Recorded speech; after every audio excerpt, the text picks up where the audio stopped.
Good morning दोस्तों। आदर्श परिवार निःशुल्क कोचिंग क्लासेज में आप सभी का स्वागत है। ऑनलाइन मैप रीडिंग सीरीज में अफ्रीका में हमने देख लिया था पिछले दो क्लासेज में कि अफ्रीका के देश राजधानियाँ कौन सी है, सामान्य जलीय क्षेत्र जो उनको अलग करते हैं, खाड़ियाँ और द्वीप हमने देख लिए। आज हम पढ़ेंगे अफ्रीका में प्रमुख झीलें। क्या है अफ्रीका की प्रमुख झीलें और उनसे संबंधित सामान्य जानकारी को आज हम थोड़े से जानेंगे। चलिए तो क्लास को शुरू करते हैं। सबसे पहले अफ्रीका के मैप में आप देख पा रहे होंगे, कोने में एकदम चले जाओ जहाँ पर हमने मिस्र नामक देश को पढ़ा था। मुझे लगता है कि आपको सभी को देश याद हो गए होंगे, तो लोकेशन बताने में आपको प्रॉब्लम नहीं होगी। यहाँ पर मिस्र इजिप्ट में आपको एक झील दिखाई दे रही होगी, ये लेक नासिर झील दिख गया होगा आप लोगों को नासिर झील के बारे में। अब नासिर झील की क्या विशेषता है भाई? एक तो आप पहली विशेषता ये याद रखिए कि ये नील नदी पर स्थित झील है। इसके अलावा मानव निर्मित झील है, ये कोई नेचुरल लेक नहीं है। आसवान डैम का जो रिजर्वायर है, जलाशय है, उसका ये भाग है। इसी को हम लोग नासिर या नासिर झील के नाम से जानते हैं, तो याद रखना है नासिर झील के बारे में। दूसरी, अब हम इसी के पास में थोड़ा सा नीचे की तरफ आ जाते हैं, यहाँ पर चाड देश में। चलो थोड़ा मैं इसको ऊपर कर देता हूँ मैप को।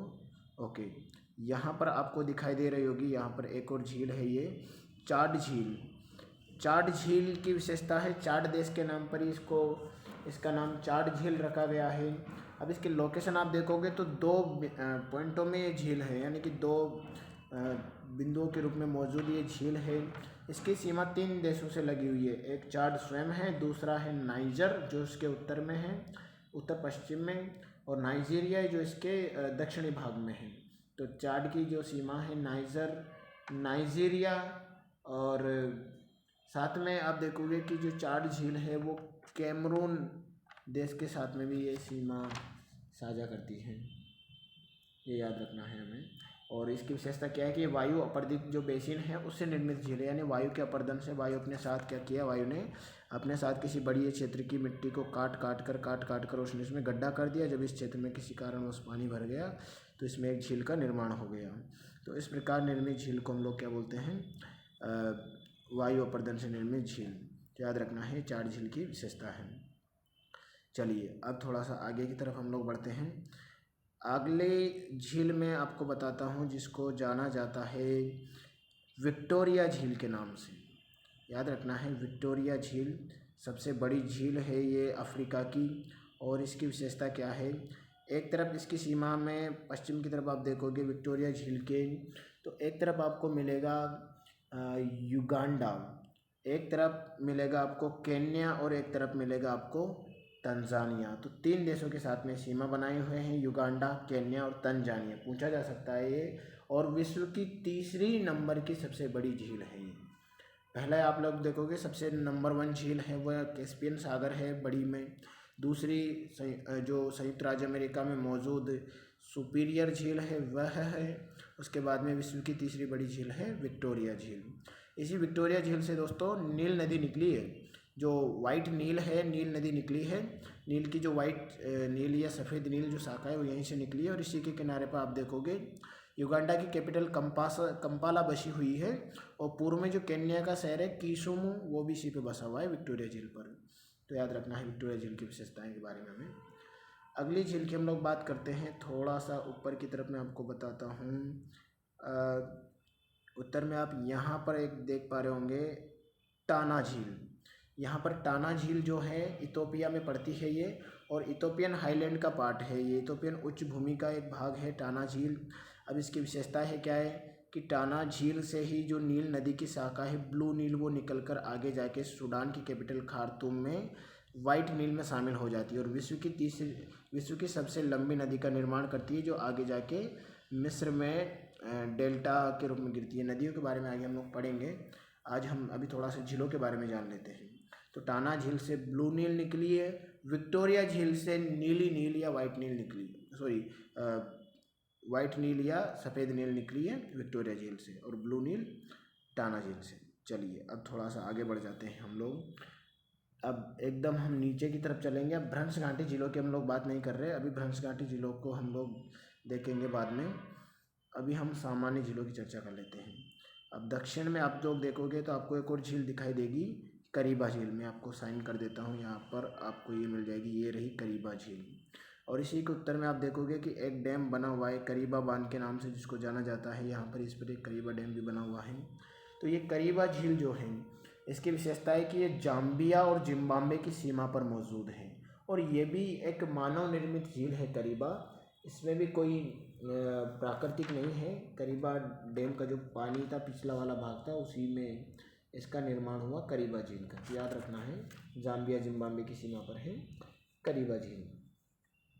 चलिए, अब ये तो हमारी रही प्रमुख झीलें। एक झील मैं आपको और बताता हूँ, जो कि अफ्रीका के उत्तरी पार्ट में, पश्चिमी पार्ट में मौजूद है।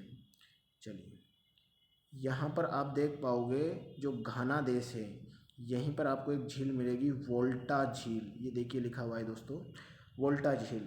ये वोल्टा झील जो है, घाना नामक देश में मौजूद है, और घाना का पुराना नाम भी वोल्टा नदी और वोल्टा झील के नाम पर वोल्टा ही था। बाद में जाके इसका नाम घाना अभी रख दिया गया है। तो वोल्टा या घाना जो है, इसके साथ ही सीमा बनाए हुए हैं।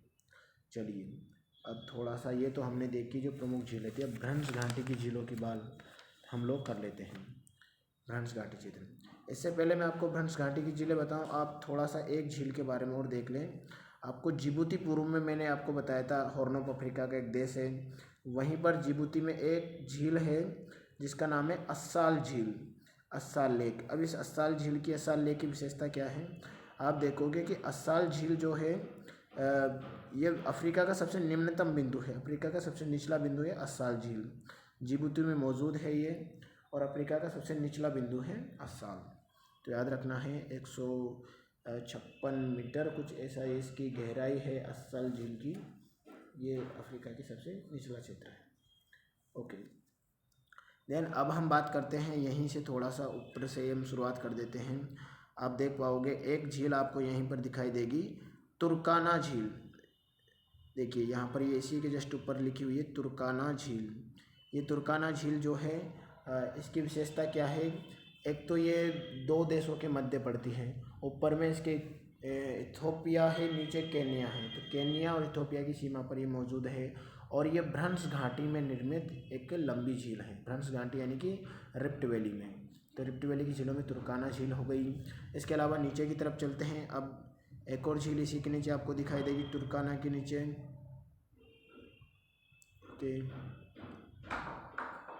देखिए, तुर्काना के नीचे आपको एक और झील दिखाई देगी, लेक एल्बर्ट। अब लेक एल्बर्ट की क्या विशेषता है भाई? लेक एल्बर्ट, और इसी लेक एल्बर्ट के नीचे आपको दिखाई देगी एडवर्ड। देखिए नीचे दी हुई है, इसी के जस्ट नीचे है एडवर्ड, ये रही एडवर्ड। और इसी के नीचे एक और झील मिलेगी आपको, लेक क्यू। तीनों झील एक साथ हैं, लेक एल्बर्ट, एडवर्ड, क्यू। अब इन तीनों की विशेषता क्या है कि एल्बर्ट और एडवर्ड दोनों भ्रंश घाटी की झीलें हैं। इनकी पश्चिमी सीमा जाम्बिया से मिली हुई है, सॉरी जाम्बिया नहीं, जायरे, जिसको हम बोलते हैं डेमोक्रेटिक रिपब्लिक ऑफ कांगो, उनके साथ में इनकी पश्चिमी सीमा है। और पूर्व में ये युगांडा के साथ में सीमा बनाए हुए हैं, पूर्व में युगांडा के साथ है एल्बर्ट और एडवर्ड। याद रखना, हम ऐसे याद रख सकते हैं कि एल्बर्ट और एडवर्ड दो भाई थे, जायरे और जिम्बाब्वे की, जायरे और युगांडा की ये संतान है। तो याद रख सकते हो, दोनों झील एक तरफ तो जायरे, दूसरी तरफ युगांडा में पड़ते हैं। अब जो नीचे झील है क्यू झील, इसकी विशेषता है कि ये पश्चिम में तो सीमा बनाती है डेमोक्रेटिक रिपब्लिक ऑफ कांगो से, जबकि पूर्व में ये रवांडा के साथ में सीमा बनाती है, क्यू झील। तो याद रखना है। अब इसी के नीचे एक लंबी सी झील दिखाई देगी आपको। देखिए यहाँ पर लिखा हुआ है टंगानिका झील, ये लिखा हुआ है टंगानिका झील।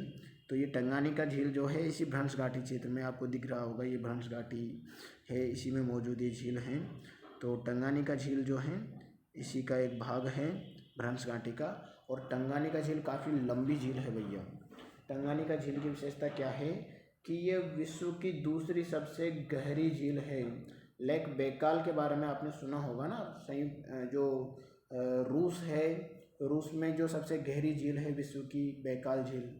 तो ये जो दूसरी सबसे गहरी झील है टंगानिका झील है।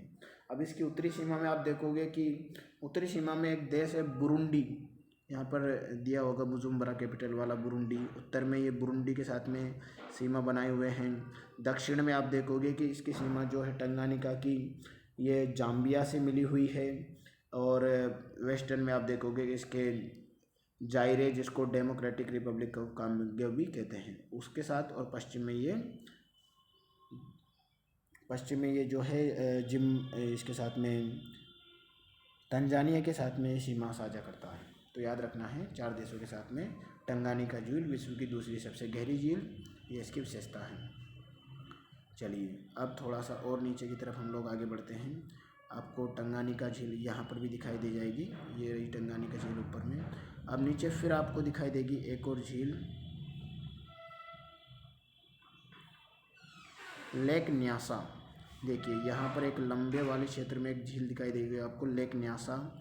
मलावी जो देश है, मलावी जिसको पहले न्यासा लैंड के नाम से जाना जाता था, उसी न्यासा लैंड में ये झील पड़ती है, जिसको लेक न्यासा या न्यासा झील कहा जाता है।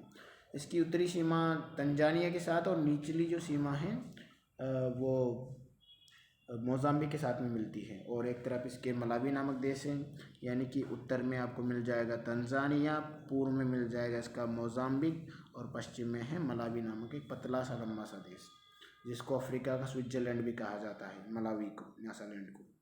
तो उसके साथ ये सीमा को इस झील को मलावी झील कहा जाता है। चलिए अब थोड़ा सा हम आगे बात करते हैं। एक झील और मैं आपको बताता हूँ। देखिए आपको शायद दिख जाएगी,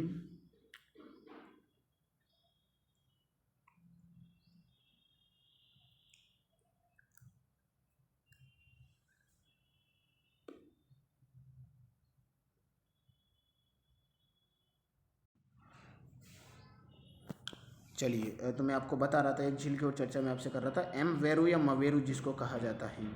ये देखिए यहाँ पर एक तरफ मवेरू जो झील है वो जाम्बिया में, दूसरी तरफ डेमोक्रेटिक रिपब्लिक ऑफ कांगो जिसको जायरे बोला जाता है, इसके साथ सीमा साझा करती हैं।